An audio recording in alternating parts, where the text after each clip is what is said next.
Sa puntong ito, makibalita muli tayo sa Malacanang kung nasaan po si Indonesian President Susilo Bambang Yudhoyono para sa kanyang state visit sa Pilipinas. May news to go si Lay Alves. Lay!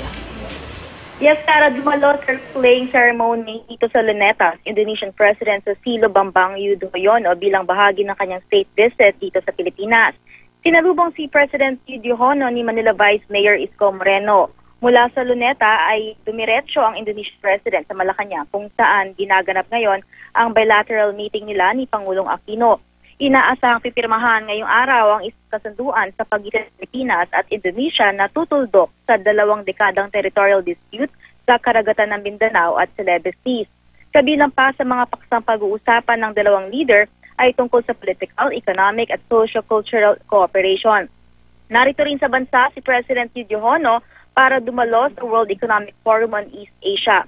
Ito-turn over sa Indonesia ang hosting ng WEF East Asia para sa taong 2015. Sarah? Maraming salamat, Lay Alves.